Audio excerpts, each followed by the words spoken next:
السلام عليكم ورحمة الله تعالى وبركاته.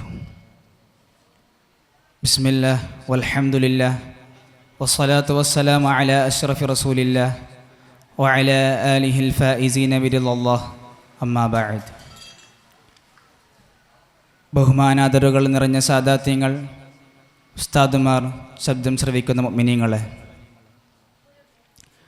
അനുരാഗവും ആർദ്രതയും വരണ്ടുണങ്ങിയ 6-ാം നൂറ്റാണ്ടിൽ പ്രപഞ്ചത്തോളം വിശാലമായ സ്നേഹവും ദയാവായ്പും ഉജ്ജ്വലമായ സന്ദേശവും പകർന്നു നൽകി പരസ്പര സ്പർദ്ധയിൽ നിന്നും വിദ്വേഷത്തിൽ നിന്നും പരസ്പര സ്നേഹത്തിൻ്റെയും ഗുണകാംക്ഷയുടെയും ഉത്തംഗതയിലേക്ക് ആനയിച്ച തിരുനബി സല്ലല്ലാഹു അലൈഹി വസല്ലമയുടെ ആ സൂര്യതകൾ നടമാടിക്കൊണ്ടിരിക്കുന്ന നവയുഗത്തിൽ നമ്മുടെ കാലഘട്ടം തിരുനബിയിൽ നിന്ന് വായിക്കേണ്ടതെന്ന വിഷയമാസ്പദമാക്കി അല്പം ചില കാര്യങ്ങൾ ഓർമ്മയിൽപ്പെടുത്താം.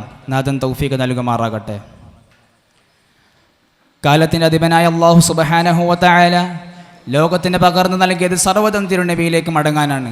വലക്കും ഫീ റസൂലില്ലാഹി ഉസ്വത്തുൻ ഹസന, നിങ്ങൾക്ക് തിരുനബിയിൽ ഉത്തമ മാതൃകയുണ്ട്. അവിടെ ഇന്നവർക്കോ ഇന്ന ജനതക്കോ വ്യത്യാസമില്ല. ലോകത്തെ സ്വാധീനിച്ച 100 വ്യക്തിത്വങ്ങളെ അടയാളപ്പെടുത്തിയ മൈക്കിൾ ഹാർട്ട് ആദ്യമായി തിരഞ്ഞെടുത്തത് തിരുനബി സല്ലല്ലാഹു അലൈഹി വസല്ലമയായിരുന്നു. മുത്തുനബി സല്ലല്ലാഹു അലൈഹി വസല്ലമ തങ്ങളെപ്പോലെ മാനവകുലത്തിന്മേൽ സ്വാധീനം ചെലുത്തിയ മറ്റൊരു നേതാവിനെ തൻ്റെ അന്വേഷണത്തിൽ കണ്ടെത്താൻ സാധിച്ചില്ലെന്ന് അദ്ദേഹം സാക്ഷ്യപ്പെടുത്തുന്നു. ഭൗതികവും ആത്മീയമായ മണ്ഡലങ്ങളിൽ ഒരുപോലെ തിളങ്ങാൻ സ്വാധീനം ചെലുത്തിയ മറ്റൊരു നേതാവിനെ കാണാൻ കഴിയില്ലെന്ന് അദ്ദേഹം അടിവരയിട്ട് ഓർമ്മപ്പെടുത്തുന്നു. തിരുനബി സല്ലല്ലാഹു അലൈഹി വസല്ലമ തങ്ങൾ പുതുയുഗ പിറവിയെ മാടി വിളിച്ച് മാനവരാശിയുടെ നികല മേഖലകളിലും വിശുദ്ധ മുദ്രകൾ പതിപ്പിച്ച അപൂർവ വ്യക്തിത്വമായിരുന്നു. തൗഹീദിൻ്റെ അമര സന്ദേശം കാലഘട്ടത്തിന് കൈമാറിയ ദൈവദൂതനായിരിക്കെ മദീനാസ്ഥാനമായി രൂപം കൊണ്ട ഭരണകൂടത്തിൻ്റെ ഭരണാധികാരിയായിരുന്നു. ആ രാജ്യത്തിൻ്റെ സൈനിക മേധാവിയായിരുന്നു, പ്രബോധകനായിരുന്നു, തത്വചിന്തകനായിരുന്നു, പരിഷ്കർത്താവായിരുന്നു. ലോകരാജ്യത്തിന് മുന്നിൽ സ്റ്റേറ്റ്മാനായിരുന്നു. നല്ല പിതാവായിരുന്നു, നല്ല ഭർത്താവും നല്ല ഗൃഹനാഥനുമായിരുന്നു, നല്ല പ്രസംഗകനായിരുന്നു. ഏതെങ്കിലും രംഗത്ത് തിരുനബി സല്ലല്ലാഹു അലൈഹി വസല്ലം തങ്ങൾ പരാജയപ്പെട്ടതായി നമുക്ക് ചരിത്രത്തിൽ കാണാൻ കഴിയില്ല. ഇങ്ങനെ ഒരു സമൂഹത്തിൻ്റെ നായകനായ കാലം അവരോധിച്ചിട്ടും എളിമയുടെയും ലാളിത്യത്തിൻ്റെയും ജീവിതം നയിച്ച അപൂർവ വ്യക്തിത്വമായിരുന്നു. കാരുണ്യത്തിൻ്റെയും സഹാനുഭൂതിയുടെയും സ്നേഹത്തിൻ്റെയും മുന്നിൽ വലിയ വലിയ സാമ്രാജ്യങ്ങളാണ് തകർന്നടിഞ്ഞു വീണത്. രണ്ട് ദശകളോളം രക്തം ചൊരിഞ്ഞും കപടങ്ങൾ കുന്നുകൂട്ടിയും രാജാതിർത്തികൾ വികസിപ്പിക്കുന്ന രാഷ്ട്രീയ പ്രത്യയശാസ്ത്രമായിരുന്നില്ല തിരുനബി സല്ലല്ലാഹു അലൈഹി വസല്ലം തങ്ങൾ പരീക്ഷിച്ചത്.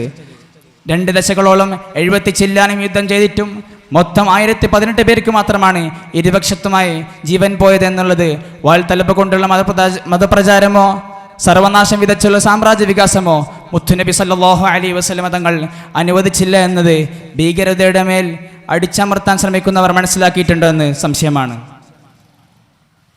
കാരക്കയും വെള്ളം കഴിച്ച് പുൽപ്പായൽ കിടന്നുറങ്ങി രാവിൻ്റെ അന്ത്യാവങ്ങളിൽ പോലും ജഗന്നിയന്താവിനോട് കരഞ്ഞ് പ്രാർത്ഥിച്ച അപൂർവ വ്യക്തിത്വമായിരുന്നു തിരുനബി സല്ലല്ലാഹു അലൈഹി വസല്ലമ തങ്ങൾ.